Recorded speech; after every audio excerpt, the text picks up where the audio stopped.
On Tuesday, September the 11th, 2001, I arose in the early afternoon to prepare myself for a graveyard shift at my place of work. I was living in England at the time and 5 hours ahead of New York. As was my normal routine, I got out of bed, went downstairs and turned on the news whilst I prepared my late breakfast. On the news they were showing the World Trade Center and were reporting that a small aircraft had hit one of the two skyscrapers that are America's finance capital. I turned up the volume to follow the story as I made coffee in the kitchen. I half listened as I went about my toils. At that time, I had no clue as to the magnitude of the story I was listening to.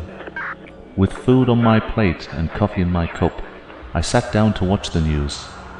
As they showed the shots of the Twin Towers, I was puzzled as to how big the plane must have been. The hole in the building looked rather large.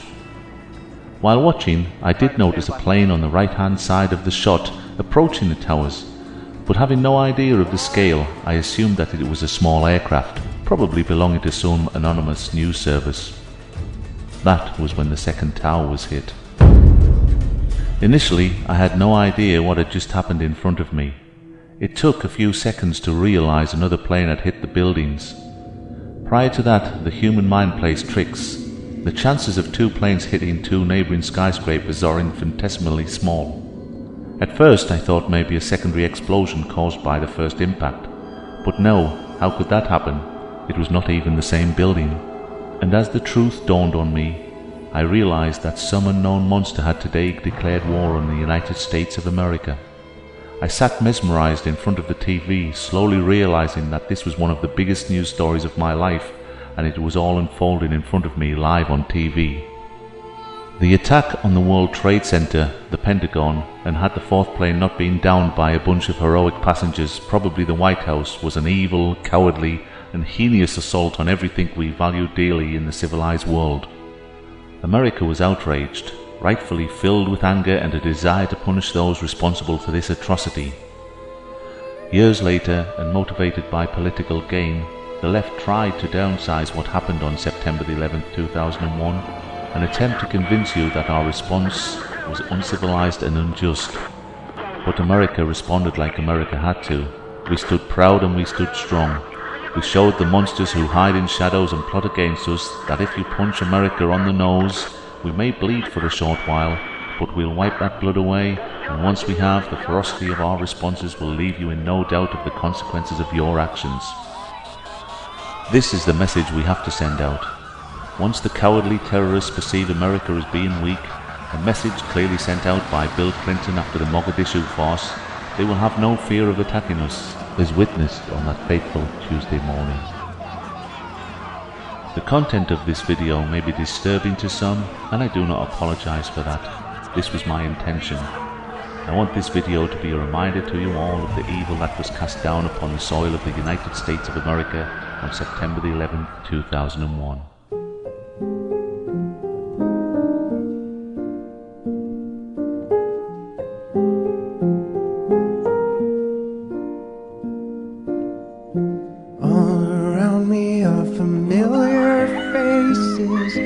Worn out places, worn out faces, bright and early for the daily races, going nowhere, going nowhere.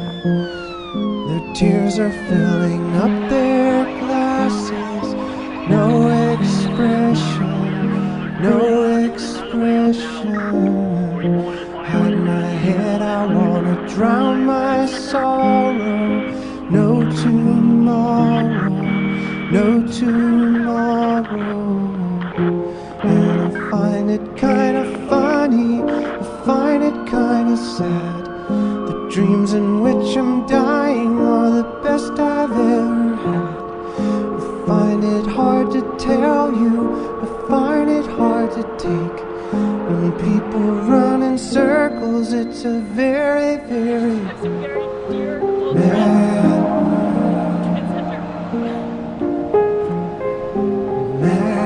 world. Children waiting for the day they feel good. Happy birthday.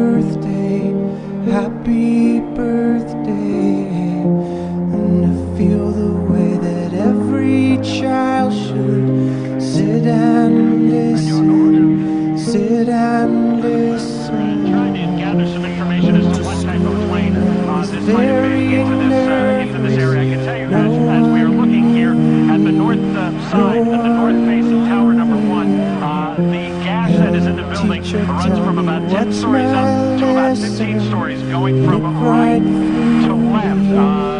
And now we have quite a bit of smoke and flame pouring out of the eastern side of tower number 1. And at this point, Jeff, that is all we have. We are still looking at smoke billowing out of tower number 1.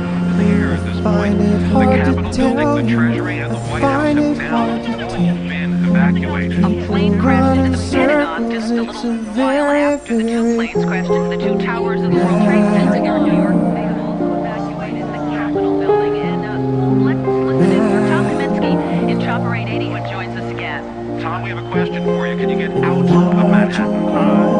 All of the Port Authority crossings are closed down. As we've been saying, the subway service is severely disrupted. No one really being allowed to move anywhere.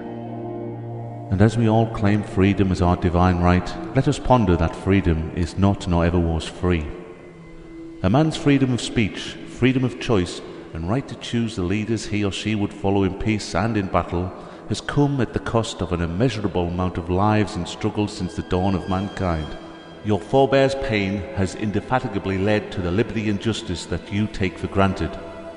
Your freedom, however, is coveted by others, observed jealously from afar by those whose dreams and delusional fantasies see you as their marionettes put on this earth only to dance from the strings they give to you.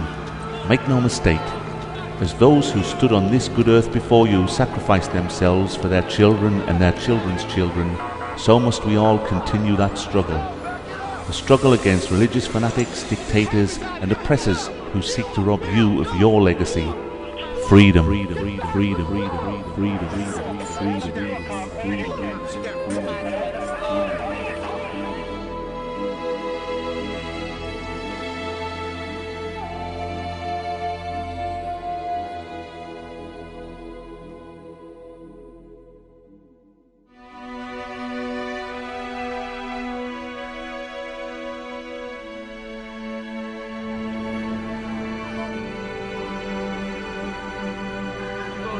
Bin Laden, all those Arab countries, and just blow them up, kill them. That's it, honestly. Kill them. These animals, they don't deserve to live on this earth. They should eliminate them. And we should, pulverize them, the mothers. and we should retaliate and run away. That's it. And this, I wish that that had been done today, like they did to us. That's all I can say.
The top floors collapsed down.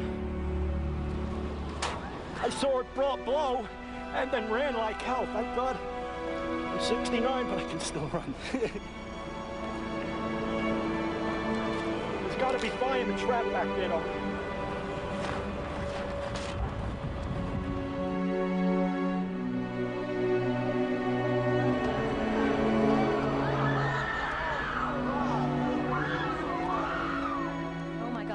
Look behind us. Please pan in this way. Please be careful of your baby.